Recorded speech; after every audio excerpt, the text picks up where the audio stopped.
ಓಂ ವಿಶ್ವಸ್ಮೈ ನಮಃ.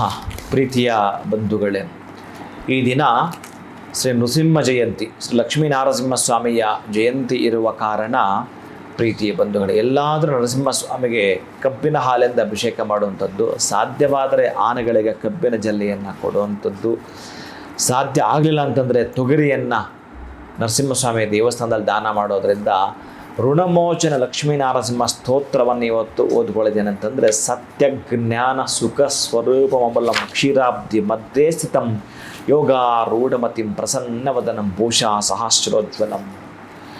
ಯೋಗಗಳು ತಂದು ಕೊಡುತ್ತಾನೆ ಲಕ್ಷ್ಮೀ ನರಸಿಂಹಸ್ವಾಮಿ. ಈ ದಿನ ನೀವೇನಾದರೂ ಒಂದಷ್ಟು ಬೆಲ್ಲವನ್ನು, ಒಂದಷ್ಟು ತೊಗರಿಯನ್ನು, ಒಂದಷ್ಟು ತುಪ್ಪವನ್ನು ಅಥವಾ ಒಂದು ಲೀಟ್ರ್ 2 ಲೀಟ್ರ್ ಕಬ್ಬಿನ ಹಾಲನ್ನು ಆ ಒಂದು ನರಸಿಂಹಸ್ವಾಮಿಗೆ ಕೊಟ್ಟು ಅಭಿಷೇಕವನ್ನು ಮಾಡಿಸ್ತೀನಿ ಅಂತಂದರೂ ಕೂಡ ಅಂಥ ಪುಣ್ಯತಮವಾಗಿರ್ತಕ್ಕಂಥ ಫಲವನ್ನು ಪಡ್ಕೊಳ್ತೀರಿ. ಓಂ ಶ್ರೀ ಲಕ್ಷ್ಮೀ ನೃಸಿಂಹಾಭ್ಯಾಂ ನಮಃ ಅಥವಾ ಓಂ ಶ್ರೀ ಲಕ್ಷ್ಮೀ ನಾರಸಿಂಹಾಯ ನಮಃ. ಯಾವ ಮಂತ್ರವನ್ನು ಬೇಕಾದರೂ ಕೂಡ ನೀವು ಹೇಳಿಕೊಳ್ತೀನಿ ಅಂತಂದರೆ ಅಂತಹ ನರಸಿಂಹನ, ಯಾಕಂದರೆ ಸತ್ಯಯುಗದಲ್ಲಿ ಪ್ರಾರಂಭವಾದ ಅವತಾರವದು ಬಹಳ ಅದ್ಭುತವಾಗಿರುವಂಥದ್ದು. ಅಂಥ ಅವತಾರ ಆ ಒಂದು ನರಸಿಂಹಸ್ವಾಮಿ ಉಗ್ರತ್ವ ಹೋಗಬೇಕಾದ್ರೆ ಅಲ್ಲಿ ಭಕ್ತ ಪ್ರಹ್ಲಾದನಿಂದಲೂ ಆಗಲಿಲ್ಲ, ಮಹಾಲಕ್ಷ್ಮಿಯಿಂದಲೂ ಆಗಲಿಲ್ಲ.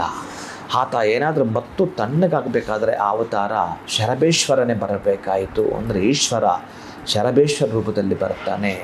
ಅಂತ ನರಸಿಂಹಸ್ವಾಮಿಯ ಈ ಒಂದು ದಿನ ಇದೆಯಲ್ಲ, ಬೇರೆ ದಿನಗಳಿಗಿಂತಲೂ 10 ಪಟ್ಟು ದಿಶಕ್ತಿ ಇರತಕ್ಕಂಥ ದಿನ ಇದು ಪ್ರೀತಿಯ ಬಂಧುಗಳು. ಅದಕ್ಕಾಗಿ ನಿಮ್ಮ ಒಂದು ಕರ್ಮಗಳು ಯಾವ ರೂಪದಲ್ಲಿದ್ದಾವೋ, ಯಾವ ರೀತಿಯಲ್ಲಿದ್ದಾವೋ ಅವು ತೊಲಗಬೇಕು ಅಂತಂದರೆ ನಾವೊಂದು ಪಡ್ಕೊಳ್ಬೇಕಂದ್ರೆ ಏನೊಂದು ಕಳ್ಕೊಬೇಕಂತಂತೆ. ಯಾವುದನ್ನು ಪಡ್ಕೊಳ್ಬೇಕು ಅನ್ನೋದು ನಿಮ್ಮ ಮನಸ್ಸಲ್ಲಿರುತ್ತೆ, ಕಳ್ಕೊಳ್ಳೋದೇನಂತ ಅದು ನಿಮಗೆ ಗೊತ್ತಿರುತ್ತೆ. ಅದಕ್ಕಾಗಿ ತೊಗರಿಯನ್ನು ಬೆಲ್ಲವನ್ನು ದಾನ ಮಾಡಿಕೊಳ್ಳಿ.